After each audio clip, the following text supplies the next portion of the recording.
I'm Coach Shenanigans, CEO turned Media Pro, and today on Rags to Riches, we're interviewing Andrew Burton on his success story. So Andrew, we talked a little bit about your story earlier today and how at one point you were $75,000 in debt, you're an employee, you're having trouble with the marriage and going through all the typical stuff us masculine males go through when we're trying to be successful. So tell me a little bit about how you went from that trouble and those challenges to being one of the most successful debt collection companies in Alberta. I'm sure these guys would love to hear it. Well, that's a pretty tough question, Sean. To answer, we ended up having to work overtime, picking up extra jobs, extra hours. I ended up getting a paper route to help pay down things because I worked in the credit industry. I had to have good credit. How old were you with the paper route? I was 35, 37 years old. That must have been humbling. It was humbling, getting up at 4 o'clock in the morning to deliver newspapers to make sure that I had enough money to make my payments on my accounts. Before we continue and get into Andrew's incredible story of Rags to Riches, please subscribe, like, and share to this brand new channel where we're going to be bringing you entrepreneurs every week and telling you guys their stories. I hope it helps you.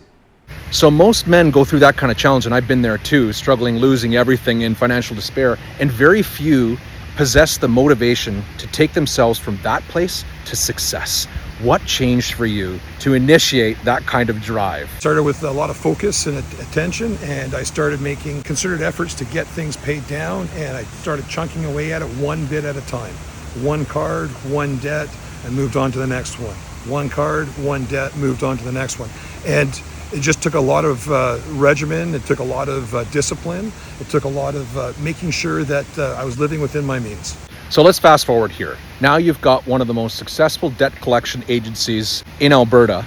And how do you go from being in trouble financially in debt yourself to being in charge of collecting some of the most complicated bills in the region? I'm curious. Well, we're also not just debt collection companies. We're also a debt purchase company. We're the largest independent debt purchaser in the country.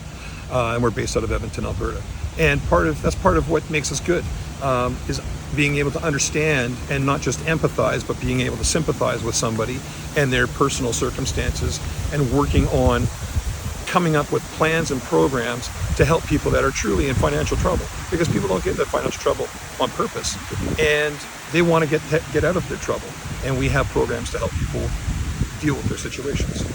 So I'm sure you agree, most of us who've had businesses play in the middle of the pack at some point, or you're moderately successful, or you're month to month, but very few get to that elite level where you're at the top of your game.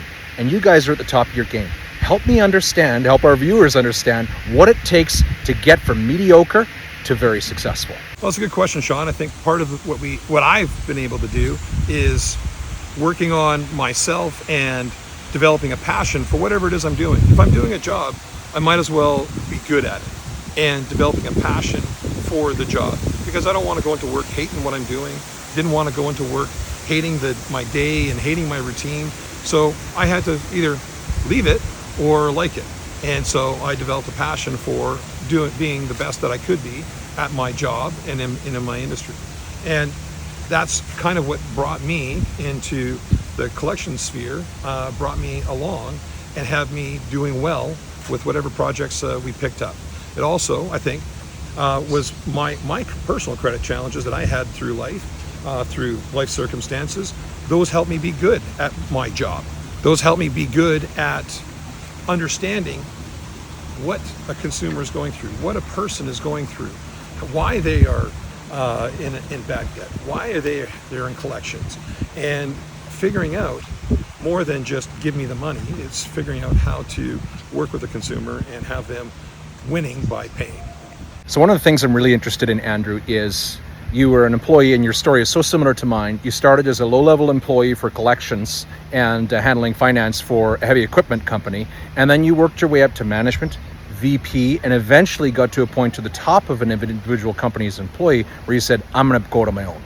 Walk me through exactly how you go from a mid-level employee to being more successful than your employer in their field. I ended up putting in the extra hours, be there early, stay there late, even if it's 10, 15 minutes later. You know, being the last guy in the office, or being the guy that the boss sees still there when he's walking out the door, it's not a bad thing. And it was also developing a passion for what I did, being good, being the best at what I was doing, and being good, so good that they couldn't ignore me.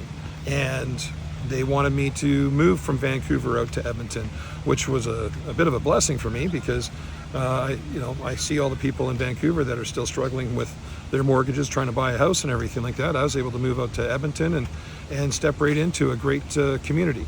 I think that by doing that and always looking for the next challenge, always looking for challenges within the job, not just coming in and doing the job that 9 to 5 and punching in, punching out, always looking for a new rock to turn over, for a new challenge to turn over and dive into and dig into. Up higher ups didn't know there was a problem, or they knew it was a problem, but they just didn't know how to deal with it, and finding solutions to their lives and making their lives easier. I think that's kind of how I got to where I got to. And then obviously it's finding the opportunities to jump at and recognizing an opportunity when you see it and taking that opportunity. Me and my business partner, we had an opportunity to start this business 9.5 years ago. It was scary. We didn't know what we were going to do in life, and we arranged financing and we started the business, and it's just took off from there, and we've been going now for 9.5 years. For every successful entrepreneur, there's a failed 10. And I failed 4 times in entrepreneurship before I finally succeeded. So the whole point of this podcast and brand new development is to get you men understanding that failure is just one more gateway to success, and not to quit, and give you the inspiration and drive to probably pursue your dreams. We've all done that, and I failed a lot more than I succeeded. And as you can hear, Andrew's been through some pretty horrific stuff too. The trick, gentlemen, when you get knocked down, you get back up. 2 steps forward and 1 back. But if you don't keep your eye on the prize and get crystal clear on your goals and visions, you might not be that 1%. I'm Coach Shenanigans, CEO turned Media Pro. Thanks so much for like, share, and follow. Subscribe away, and I look forward to showing you next week's episode.